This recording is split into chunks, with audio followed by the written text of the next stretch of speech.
A very warm welcome to Westminster Abbey, and tonight to the Jerusalem Chamber, an appropriate place to think together about the topic of home. The medieval home of the Abbots of Westminster was called Cheyne Gates. Abbot John Islip entertained Henry VII here regularly, and some half-century earlier, it became home to Queen Elizabeth Woodville, wife of Edward IV. She had sought sanctuary here twice. St Thomas More was imprisoned in this house before his removal to the Tower of London. The principal room in which we are now standing of the abbot's residence, this Jerusalem chamber, was added by Abbot Nicholas Littlington between 1362 and 1386. These walls have silently witnessed countless moments in our national life. Although we can only be together virtually this evening, we hope that something of this atmosphere of being welcome and being at home together is tangible to you. The bonds of public service, sustained by the worship and witness of this holy place over many centuries, somehow hold us together even at this rather strange remove. Many of you know the work of Westminster Abbey Institute already, work to revitalise moral and spiritual values in public life. Our autumn programme, Where Does Wise Leadership Come From?, explores the roles of different institutions in nurturing wisdom. In a democracy, our leaders, of course, come from among us, so the ways in which we all might learn wisdom shape something of our national conscience. Tonight, we'll be hearing about the role of home and family in nurturing virtue and wisdom. You can watch a previous dialogue in this series with Cardinal Louis Tagle and Archdeacon Liz Adekunle on the role of religion in nurturing virtue on our website. Next week, Dame Alice Hudson will be in dialogue with Detective Chief Superintendent Stephen Clayman on the role of education, again, live-streamed from here in the Jerusalem Chamber. It's now my privilege to introduce Rebecca Mitchell. Rebecca specialises in family law and has done so throughout her career. She appears at all levels of court, representing parents, grandparents, children, guardians, the official solicitor, and local authorities. She's often instructed in cases involving complex fact-finding and where there are serious allegations of harm to a child. She has extensive experience of challenging expert evidence. Rebecca is also a fellow of the Westminster Abbey Institute, and I'm delighted now to hand over to her to introduce our speaker tonight, Mark Easton.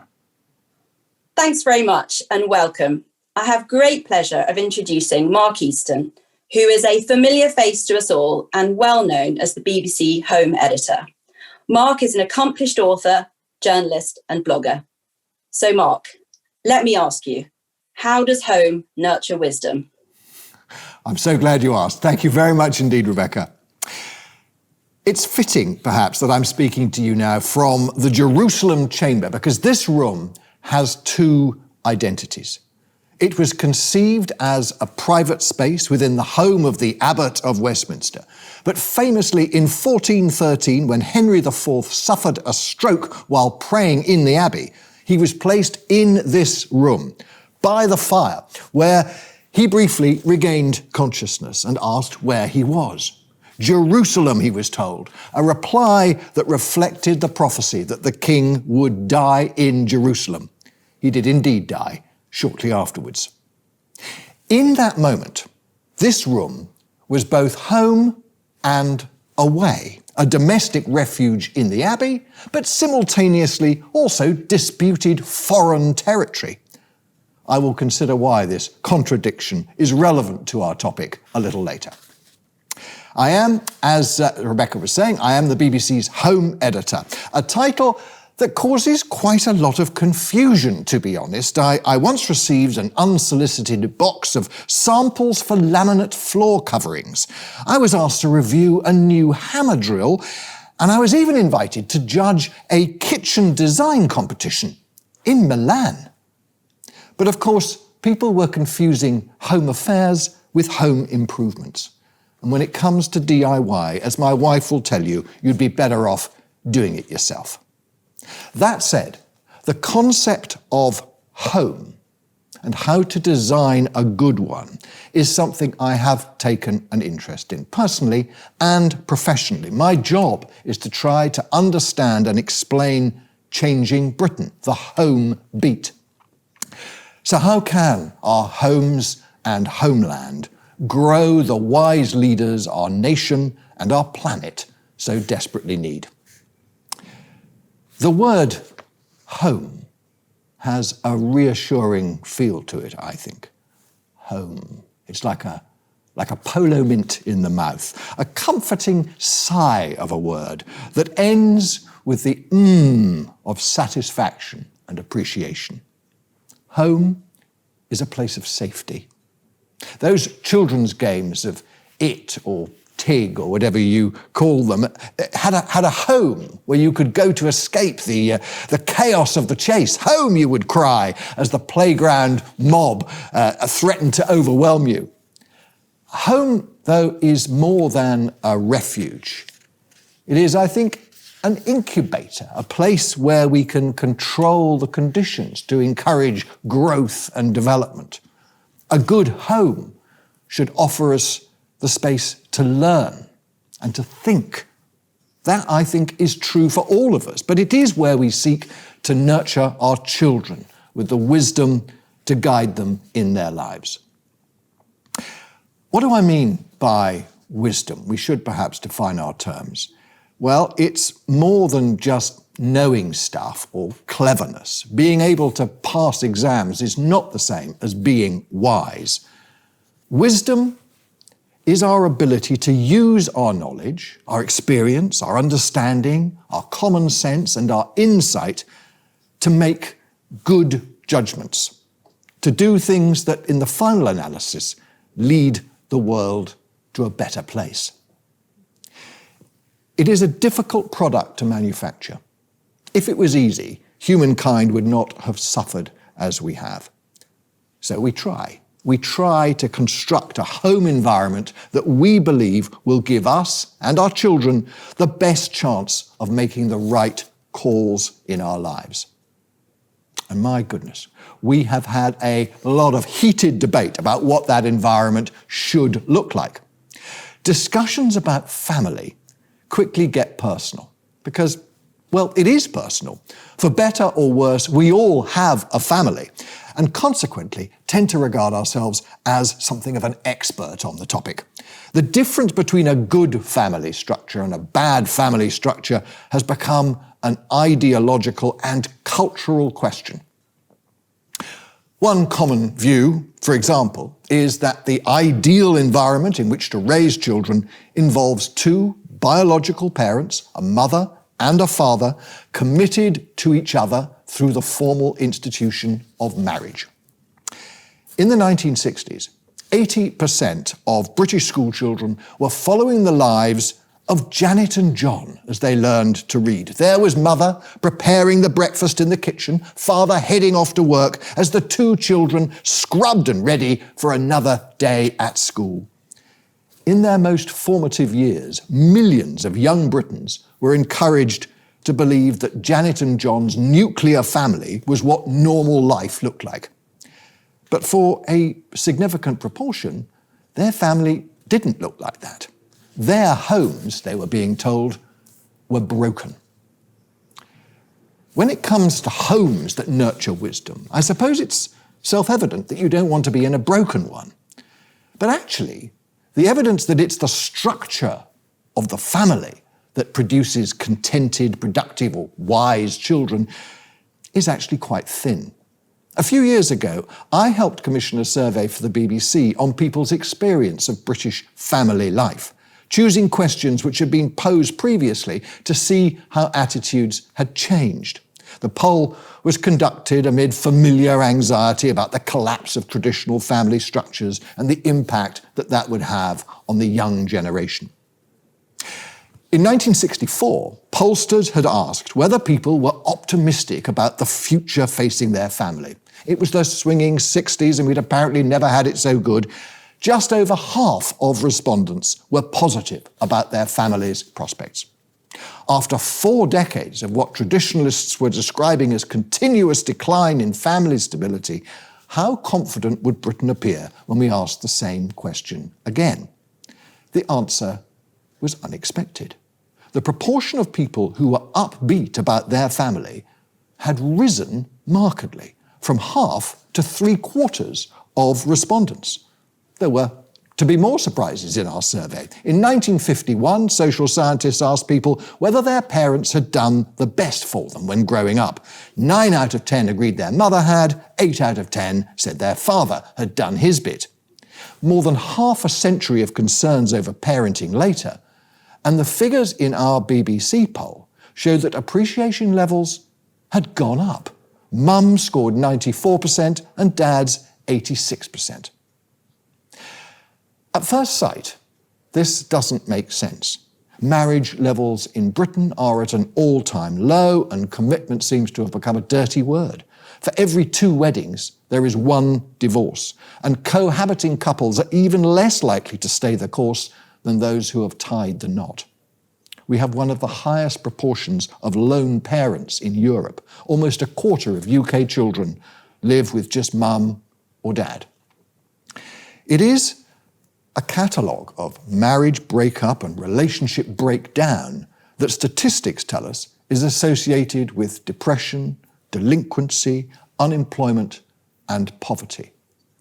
One would imagine that these are not the ideal growing conditions for wisdom or well-being. Yet when asked whether they were happy with their family life, a remarkable 97% of people in my BBC poll said yes, they were. A more positive view than almost any similar survey I've seen. What I think this tells us is that a family's structure is less important than its values. There are countless examples of influential and respected individuals who were brought up in non-nuclear families. The US presidents, George Washington, Thomas Jefferson, Andrew Jackson, more recently Bill Clinton and Barack Obama, were raised by single moms, as the Americans would say. There is not a model family when it comes to nurturing wisdom. Resilience and independence and responsibility and curiosity and kindness can all thrive in very different soils. Indeed, it would appear that for some, growing up in a home with real challenges helps shape them as good adults.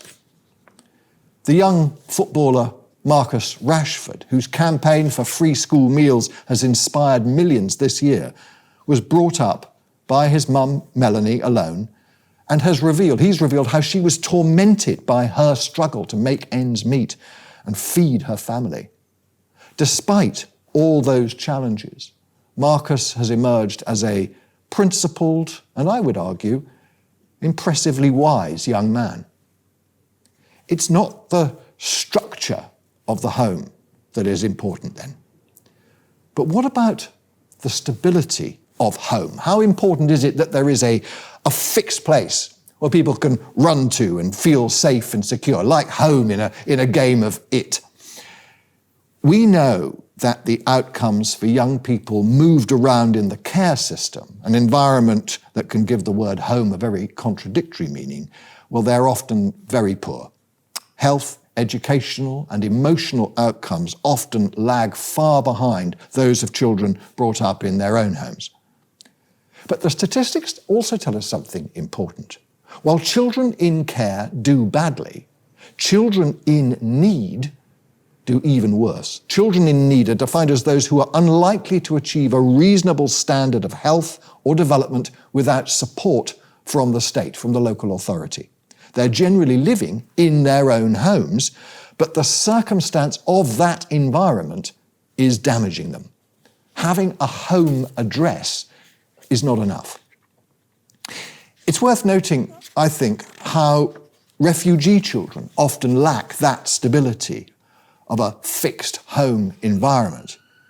And yet there are a great many asylum seekers who fled their homes and went on to become great public figures. The 20th century is actually littered with extraordinary individuals who spent their formative years without a settled home. In the protective embrace of Westminster Abbey, where I am now, one should also mention, of course, that according to the Gospel of Matthew, Jesus Christ was a refugee, spending perhaps the first 4 years of his life without a secure home. It's not the structure of the family or the physical stability of the home address that it is crucial. It is something else.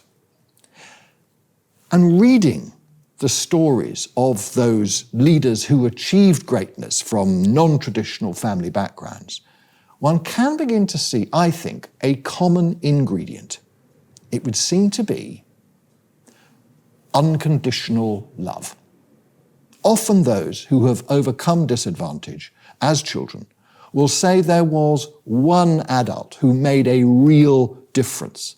A parent perhaps, or a care worker, a teacher or a grandparent, someone who accepted them for who they were, supported them through the challenges they faced, and provided, often against the odds, the safety and security in which they could grow. For Marcus Rashford, it was his mother. Unconditional love, I think, is a key ingredient in producing rounded, thoughtful, and decent adults. But what are the attributes and talents that need to be encouraged to help mould wise leaders, the wise leaders that we need for the future? I've spoken about the need for safety and support in early life, but it would be a mistake, I think, to see a good home as simply a sanctuary. Yes, it needs to provide a secure environment in which young people, indeed all of us, can learn and develop. But that learning and development can only become wisdom when it's tested beyond the front doorstep, in the big wide world outside. It's the way we behave at the threshold that matters, I believe. How we respond in the territory where home meets away, where us meets them. The world outside the garden gate is full of threats, and evolution has left us with a wariness for strangers and strangeness. But we must engage. If you draw a line around a space, it instantly changes the relationship between those on each side of that line. It might be a hedge around a garden, a moat around a castle, or an administrative border inscribed upon a map. Once the circle is complete, an island creating us on one side and them on the other side of the line is created. The psychological force of this simple action is remarkable. It's not only a matter of territorial control or dominion. The act of closing the circle triggers a response that goes to the heart of who we think we are. It's actually about identity. Sociologists have been trying to understand the power of the phenomenon for a little over a century, since the Yale professor William Sumner introduced the concept of ethnocentrism, the tendency for people to believe that the values and standards of their own culture are superior to those of others. He said this: loyalty to the group, sacrifice for it, hatred and contempt for outsiders, brotherhood within, warlikeness without, all grow together, common products of the same situation. That was what William Sumner argued.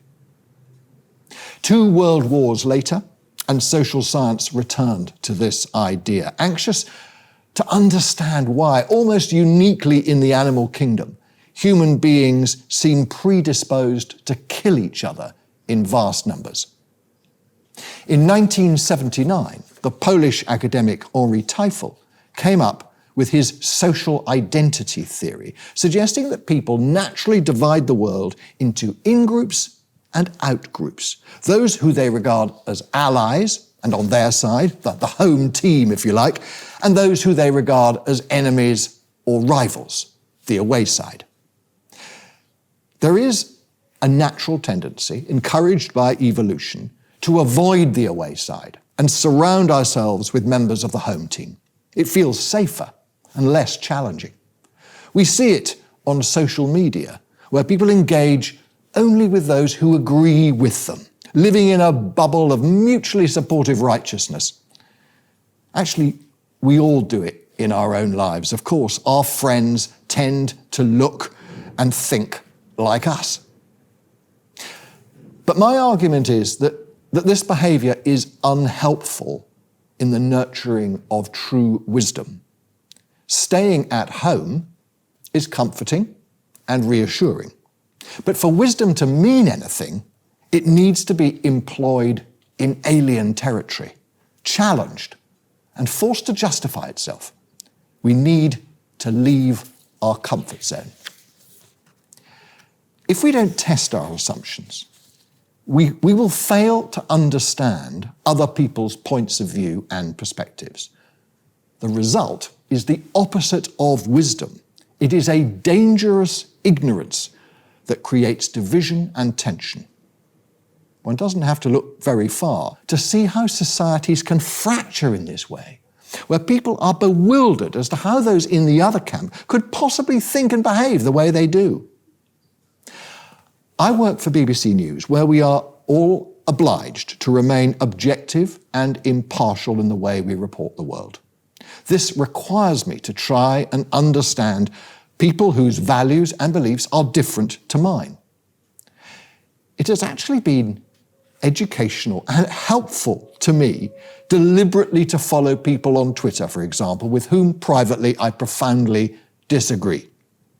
Yep, it's sometimes upsetting and exasperating and profoundly depressing. But if I want to report on my country as home editor, I need to engage with arguments and attitudes which are uncomfortable. True wisdom, I would contend, requires an understanding of how outsiders think, the people beyond the garden gate, on the other side of the line. Their hopes and fears, their ambitions and obsessions. What makes strangers tick? Wise leaders have the courage to go into alien space, into enemy territory, if you like, not to change minds, but to listen, really listen. There is a technique called deep listening, which some of you may be familiar with. It's used in all kinds of dispute resolution processes, and it's based on the premise that both sides in the conversation feel they have been heard. We've used it actually at the BBC as part of the Crossing Divides project, something I'm proud to have been involved in. We brought people together who profoundly disagreed on a topic and asked them to use the principles of deep listening on each other. It didn't mean they had to agree. They could, though, respectfully disagree. The conversation only finishes when both parties are content that the other has fully heard what they have to say. And the effects are often profound, quite extraordinary, actually. People would sit down as fierce opponents and leave as great friends. In this technique, I believe, is actually the essence of wisdom. The wise men of the Bible travelled across the world to bring gifts to the baby in Bethlehem. They left the comfort zone of their homeland. And that is what I think we must all strive to do in our lives. The home can nurture wisdom, provide the nourishing soil in which it can grow and thrive. But wisdom is meaningless unless it is tested upon the threshold. It is to the shoreline, that hazardous zone where the safety of our home island meets the dark and wild ocean, where the wise must go. And so we come back to the Jerusalem chamber, this room that was, if only for an instant, where home and abroad coexisted. A metaphor, perhaps, for the home of wisdom. Thank you very much. Thank you, Mark. That was a marvellous tour of your thoughts about home. If I may, I'd like to pick up on my not so secret pleasure that you mentioned Marcus Rashford, because certainly he, for me, is a lovely example of someone who has used their own home experience, which was difficult and challenging, to give an example of great leadership, having been learnt from that. And I really enjoyed the journalists asking politicians why it was that a 22-year-old footballer needed to tell them how to do their job. We can't wrap children up in cotton wool, and many children have really difficult home lives with huge problems. And of course, I'm familiar with that in my job. We want to create resilience in children, and we want to teach them by example. We want to witness their carers dealing with problems and difficulties appropriately, with having healthy relationships. So I want to ask you, if understanding problems and problem solving is important in developing wisdom, to what extent do we benefit from home experiences that give us challenges to overcome? Well, I agree with you about Marcus Rashford. And I think there is something in the countless stories that one hears of, great leaders who did have challenges to overcome as children, who perhaps came from disadvantaged or deprived backgrounds and somehow made it, somehow came through that and were able to use what they'd learned in those challenges to help answer some of the great challenges of the world beyond the garden gate.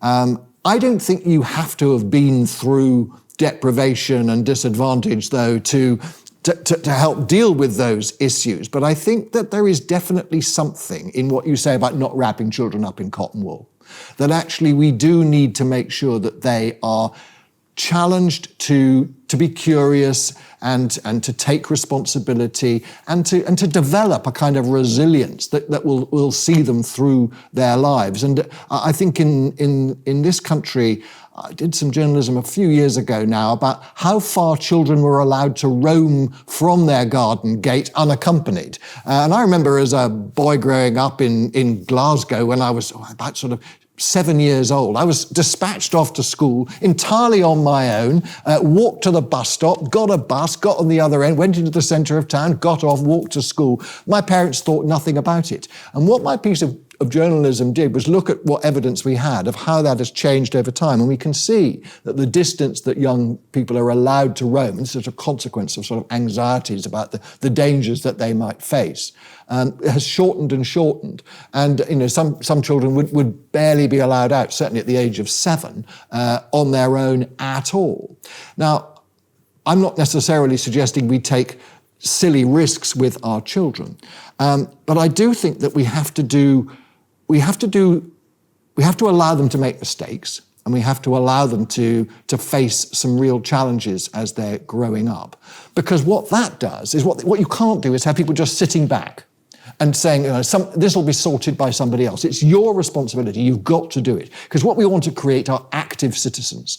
Wise leaders are almost by definition active citizens. And so therefore we want to try and encourage that activity. And I agree with you. I think wrapping children in cotton wool is not a good idea.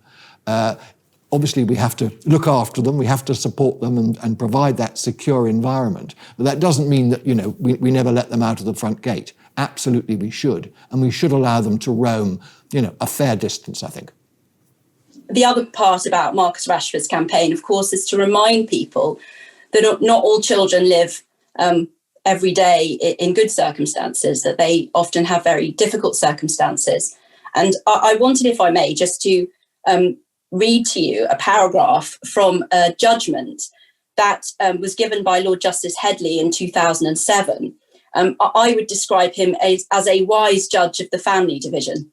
And he talks about the threshold upon which we, the state, are able to intervene in children's lives. And he says, basically, it is the tradition of the United Kingdom, recognised in law, that children are best brought up within their natural families. Lord Templeman said this: the best person to bring up a child is the natural parent. It matters not whether the parent is wise or foolish, rich or poor, educated or illiterate, provided the child's moral and physical health are not in danger. public authorities cannot improve on nature. There are those who regard that last sentence as controversial, but undoubtedly it represents the present state of the law in determining the starting point. It follows inexorably from that society must be willing to tolerate very diverse standards of parenting, including the eccentric, the barely adequate, and the inconsistent. It follows too that children will inevitably have both very different experiences of parenting and very unequal consequences flowing from it. It means that some children will experience disadvantage and harm, while others flourish in atmospheres of loving security and emotional stability. These are the consequences of our fallible humanity, and it is not the provenance of the state to spare children all the consequences of defective parenting. In any event, it simply could not be done. I read you that because we use that a lot in the courts, and I think it summarises society from a legal perspective and the issues that we often have to deal with. Is it easy for us to understand our own home experiences or to understand those who have had different experiences? Well, I think this is a really important point. We do, as I was suggesting in what I was saying earlier, we do find it difficult to leave our bubble. Familiarity is reassuring. The rhythms and rituals of our upbringing become embedded almost in us. We see that as the norm, the right way for things to be. And we struggle sometimes, I think, to understand why other people don't do it the way that we do. But actually, I think that's the challenge. We do have to actively try and see the world through somebody else's eyes. It's difficult, but that is where wisdom is to be found. You know, I'm thinking about the shock that there was when Britain voted for Brexit, for instance, or when Donald Trump was elected as President of the United States. There were significant numbers of people who were just completely and utterly dumbfounded that when have been the view of, enough people to make it happen.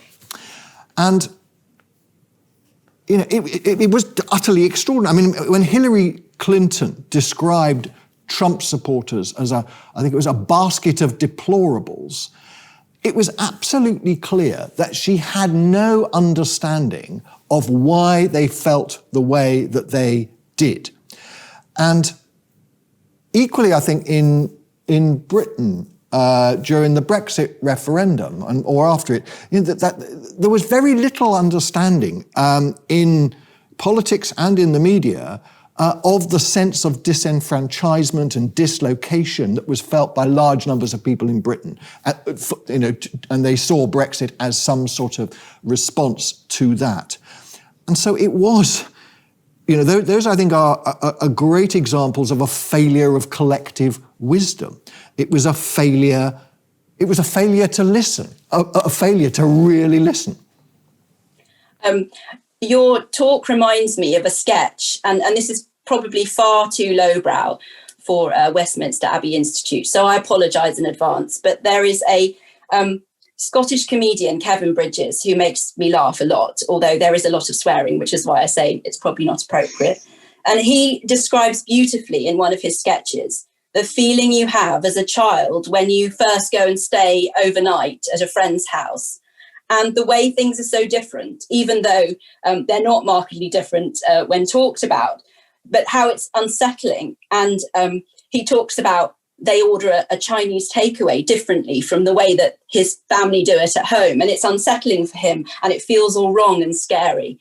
And I think it's that feeling that we have as a child staying overnight at someone's house for the first time when it's all different and we're away from home, but just magnified as we're older, when we're moving into new territories. I was also wanted to think about what some of my favourite people would have said about your concept of home and away. And one quote was from A.A. Milne and Winnie the Pooh, who I'm also a big fan. You can't stay in your corner of the forest waiting for others to come to you. You have to go to them sometimes. But you've rightly identified, I think, and maybe I'm paraphrasing what you say, but humans are pack animals and we seek out those like ourselves. So how do we encourage people to look beyond their own home rather than drawing up the drawbridge and remaining with what's familiar? Well, I think there is a danger of despair sometimes when we ask these questions and sort of imagining that everything's getting worse. I was looking before I came here today at an Ipsos Mori survey from this summer. I think it was done in June, which suggested that 89% of people in the UK would be happy for their child to marry someone from another ethnic group. And 70% said that they were strongly in favour of that proposition potentially. Now, that 70% figure is up from 41% a decade earlier. And 2/3 of people said they were broadly optimistic that in 10 years Britain will be a more diverse and tolerant place to live. It should be said that the same survey also suggested people said that there were significant biases and prejudices still within Britain. But in a way, I think that's an encouraging thing too. This isn't a done deal. Actually, there is a battle still to be won here. I think we're seeing a society which is becoming more tolerant of difference and breaking down some of the institutional prejudices that we've seen. I mean, thinking about this summer and the sort of COVID situation, and we saw within that the Black Lives Matter movement bubble up. And we've also seen prior to the arrival of COVID, we saw the Me Too campaign, and there have been other political movements around social justice. You know, I'm an optimist at heart, and I do think that there is a sort of, feel it in the wind, that actually there is a determination in society, particularly with my children's generation actually, to work harder at understanding the world through the eyes of others.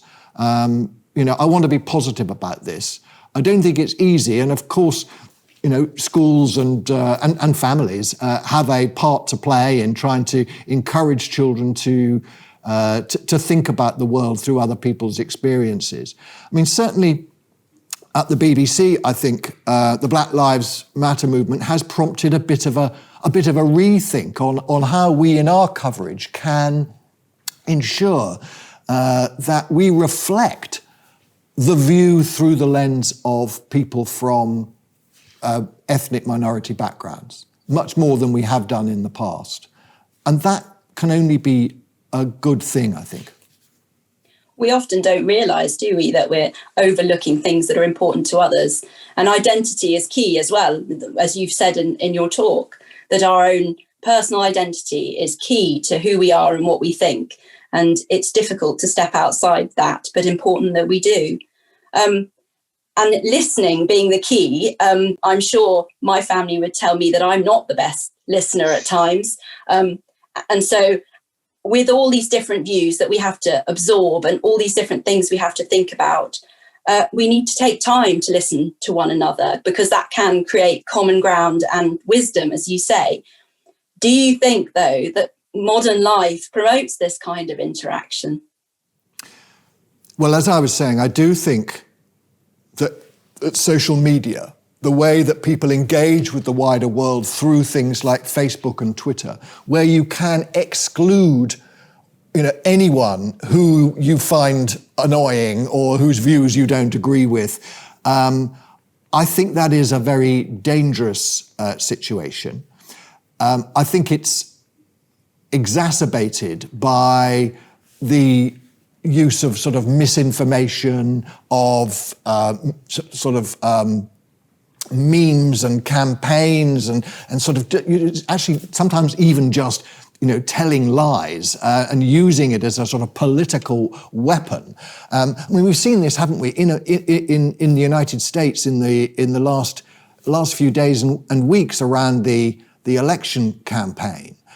Where huge amounts of misinformation has come up, and America is a much more divided society than the UK, and there I think it is a real problem. So I do think yes, we actually do have to think really hard about this. I think the social media platforms do have a real responsibility, and we need wise leaders, not only within the sort of the World Wide Web and the internet, to make sure that it's a place that can explain the world sensibly to people. But we also need to actually take positive action, I think, to encourage people to do the uncomfortable, to listen to arguments that they're not going to agree with. And that is one of the things, I work at the BBC where we do think about these things. I was talking just a moment ago about our response to the Black Lives Matter campaign. But for instance, transgender rights, and the arguments around that, trying to understand the world through the eyes of transgender people, I think is hugely important. And actually there is a responsibility on the BBC and on the wider media to try and help people on that journey. Because actually it's to all of our benefits. What we don't want to do is to allow sort of ignorance or misinformation to create unnecessary division and tension within our society. So I think there is a huge responsibility for leaders generally to try and ensure that people are sometimes forced out of their comfort zone. Thank you, Mark. We have a question submitted by our audience in advance. How is wisdom taught in the home? With words? Or does it arise in the loving exchange between, say, parents and children? Well, as I was saying, I do think that unconditional love is really important, and how people show that is going to be in words, but almost more important in actions, actually. It's the way you treat people, the freedoms that you give them, the responsibilities you allow them to take. So that is part of it. I think it is about the words we say. It is about encouraging our children to think outside of the box, to think beyond the garden gate, to test, to be curious. I think all those things are really important. And I think when parents don't get it right, when they smother children, or when actually they don't care enough for children, I think that is damaging to whether a child is going to be able to become a successful and active citizen, perhaps a wise leader. So absolutely, there is something that goes on in the home, that relationship between the adults in that environment and the children in that environment that will be part of how that child grows and develops. I mean, there are other influences on children, of course, as well, their friends and what happens at school. But that relationship in that very special environment we call home, I think is hugely important. And as you say, it doesn't have to be a mother or a father. It could be an uncle or an aunt or a granny or a friend who is the important person. But you've written about attachment theory and about the importance of relationships when you're tiny. And that's key, isn't it? That 0 to 2 age, and the stability and reliability of that relationship, whoever it's with, is key.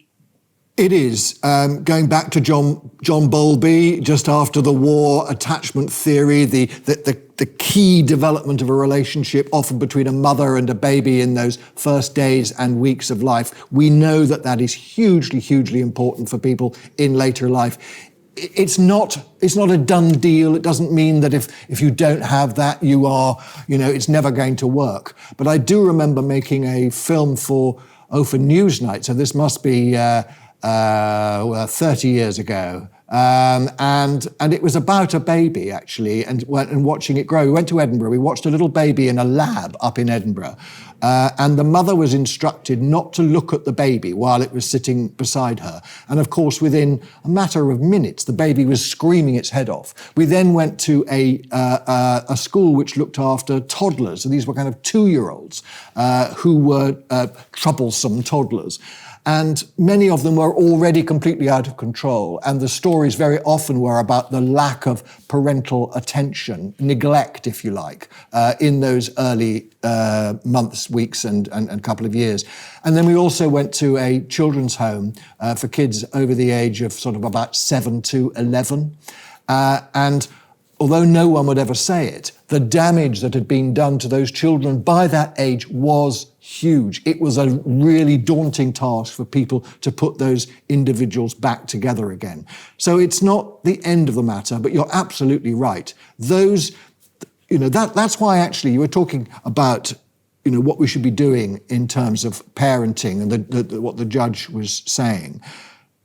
No, it's not the role of the state to tell people how to parent their children, but I do personally believe it is the role of a good society to help parents deal with the challenge of having children and do it as well as they can. We've seen at times over the last 20, 30 years attempts to try and do just that, and I think there is some evidence that it has made a difference.